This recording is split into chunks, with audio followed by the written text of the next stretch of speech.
There's a sting in the air when someone's gaze wanders, a tiny tear in the fabric of connection, felt long before it's understood. Their attention scatters like loose leaves in the wind, drifting towards others, then blowing back to you with apologies. The remorse feels real, but so does the sting of unpredictability. And as the wind shifts again, you feel the ache of being someone's second choice in their own emotional weather. The weather vane keeps spinning, but you're allowed to want a sky that stays steady above you.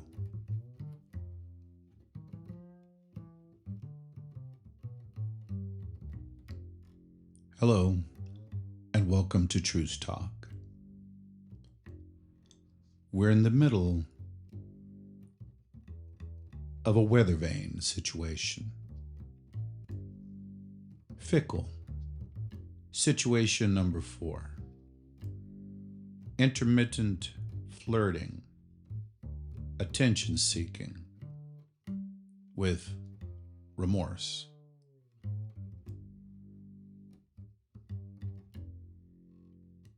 Sit comfortably and take a few slow, deep breaths, noticing the support beneath you. Steady,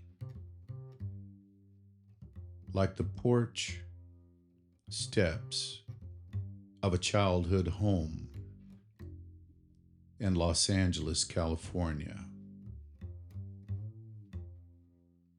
or Boulder, or Aurora, or Dallas, Texas. Let your breathing be a simple anchor.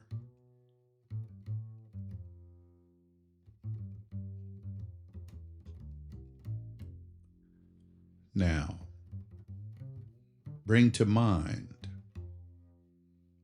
a clear image of an evening when your partner sought attention elsewhere. A laugh a little too bright, a message that landed like a small stone in your pocket.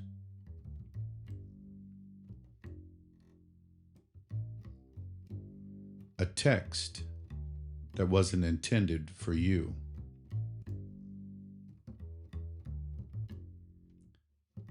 Observe the sensory details. The glow of a screen.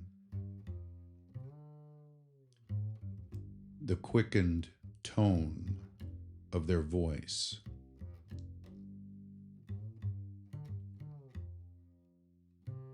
The hollow in your chest.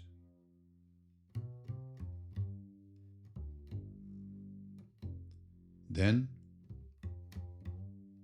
recall a later moment when remorse arrived. An apology, a softening, a regretful touch.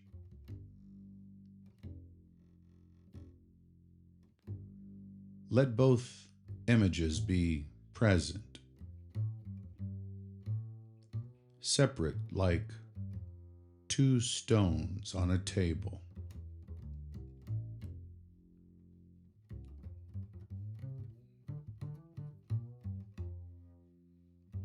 Imagine a small lake shore, you know. Cool water,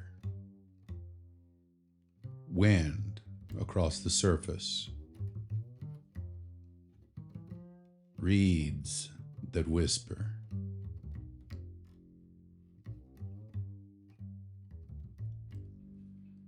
On the bank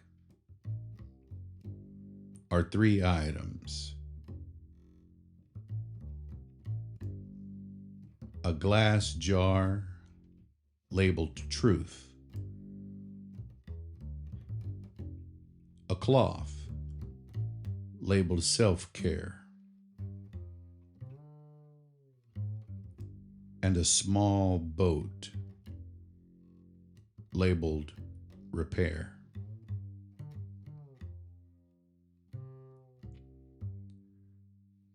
Pick up the glass jar, transparent, so nothing hidden stays long. Use it to hold facts, dates, messages,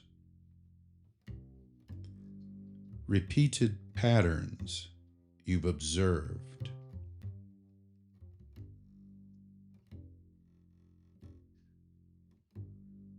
Place the cloth over your lap, soft, warming, representing how you soothe yourself when hurt.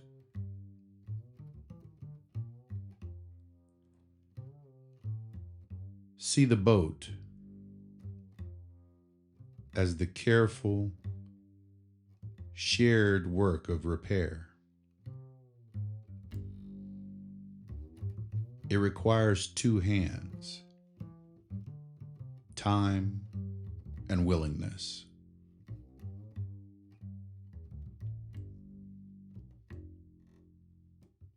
When attention-seeking happens,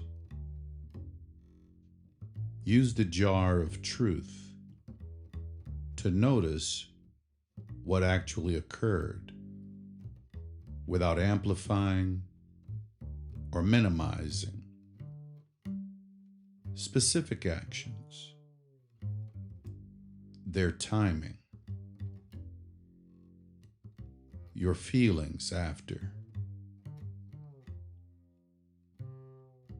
Let the cloth remind you of immediate things you can do to steady yourself. A walk, a call to a friend, making tea, but not too hot. If remorse follows, consider the boat. Repair is possible if, and only if, both people are willing to row. The partner must show consistent behaviors that match words. Form a concise, steady sentence to hold.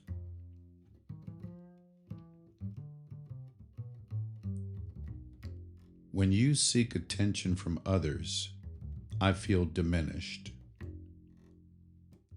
If we're going to stay together, I need consistent actions that match your apologies.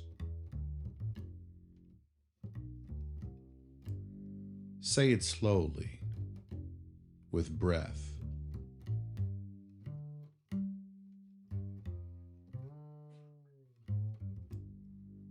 Feel how it sits in your body. Calm, clear, firm.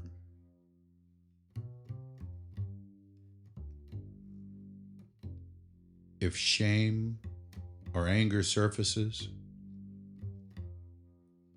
let it pass by the reeds without forcing it into the boat. Ask internally, what concrete steps would show me repair?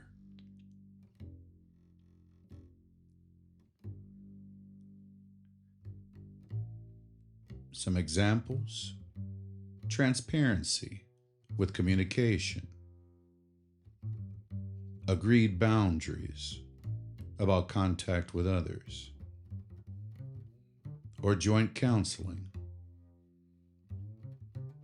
Choose one practical action you can take. Speak the truth sentence. Set a boundary about social interactions, or schedule a calm conversation to name what would feel reparative. Anchor with 3 sensory cues.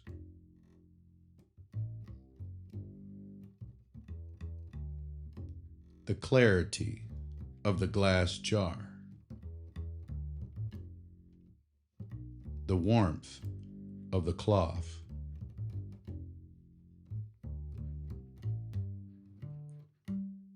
And the sight of the small boat ready at the shore. Breathe. Notice the chair beneath you. And when you open your eyes, carry with you the clear practice of naming facts, soothing yourself, and inviting genuine repair only when shown.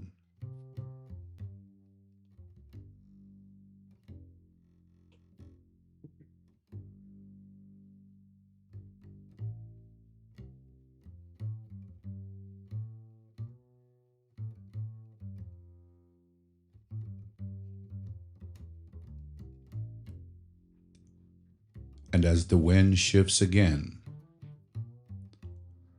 you feel the ache of being someone's second choice in their own emotional weather.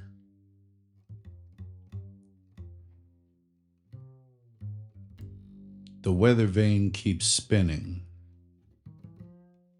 but you're allowed to want a sky that stays steady above you.